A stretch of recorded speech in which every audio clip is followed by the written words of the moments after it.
Praise the lord.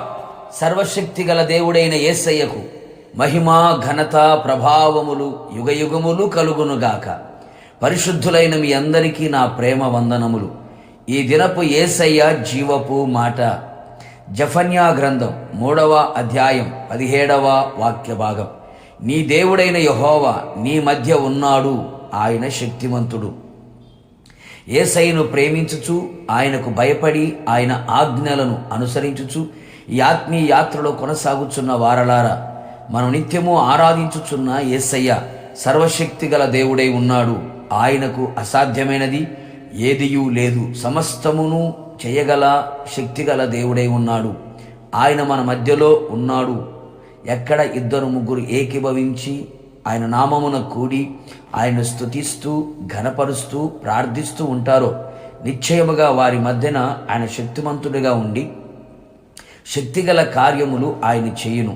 నీవు చేసిన ప్రతి ప్రార్థనకు ప్రతిఫలమును తండ్రి వలన పొందుకొనిదవు.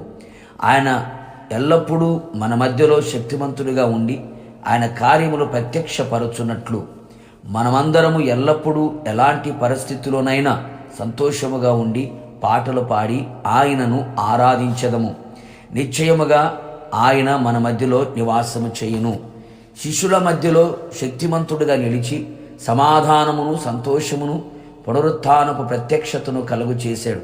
గనుక మనమందరము ఆయనకు శిష్యులమగునట్లుగా వాక్యము విని వాక్యము చదివి వాక్యమందు నిలిచి ఉండేదము.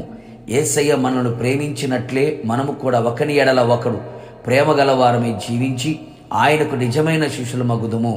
ఆయన శక్తిగల కార్యములు అనుభవించేదము. అంతేగాక మన తప్పిదములను మనం ఒప్పుకొని విడిచిపెట్టి ఆయన పేరు పెట్టబడిన జనముగా అనగా మారు మనస్సు పొంది బాప్తీసం పొంది ఆత్మచేత నింపబడి నడిపించబడుచు జీవించిన ఎడల నిశ్చయముగా ఆయన శక్తిమంతునిగా మన మధ్యలో నిలిచి మనం పోగొట్టుకున్నవన్నీ మరలా తిరిగి పొందుకున్నట్లుగా చేసి మనము సిగ్గుపడనివ్వకుండా ఆశీర్వాదాస్పదముగాను అతిశయాస్పదముగాను మహిమాస్పదముగాను ఘనతాస్పదముగాను అన్యజనుల మధ్యలో బంధువుల మధ్యలో స్నేహితుల మధ్యలో ఇరుగు పొరుగు వారి మధ్యలో ఆయన మనలను చేయును.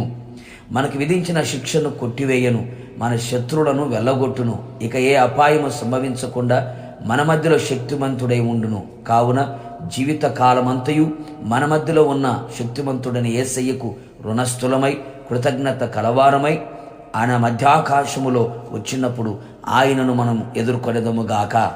ప్రార్థన. నిత్యాశ్రయ దుర్గమైన యేసయ్య, నీ పరిశుద్ధ పాదములకి స్తోత్రములు. ఈ ఉదయకాలం ఈ జీవపు మాట చేత మరొక్కసారి మమ్మల్ని దర్శించడానికి మీకు స్తోత్రాలు. మీరు మా మధ్యలో శక్తివంతుడైన దేవుడిగా ఉన్నందుకు మీకు స్తోత్రము నాయన. ప్రభువా, ఎల్లప్పుడూ మేము మిమ్మల్ని స్తుతించుచు ఆరాధించుచు ప్రార్థించుచు ప్రభువా, మీ పేరు పెట్టబడిన జనముగా మేము మార్చబడి మీకు శిష్యులుగా జీవించున్నట్లుగా సహాయం చేయండి. నిశ్చయముగా మీరు మా మధ్యలో శక్తిమంతుడుగా ఉండి మీ శక్తి కలిగిన కార్యములు ప్రత్యక్షపరచి మీ నామానికి మహిమ తెచ్చుకోమని యేసు నామములో అడుగుచున్నాను తండ్రి, ఆమేన్. నిశ్చయముగా మీకును మీ కుటుంబ సభ్యుల అందరికీ నా యేసయ్య శక్తిమంతుడుగా మీ మధ్యలో నిలిచి ఉండునుగాక. God bless you.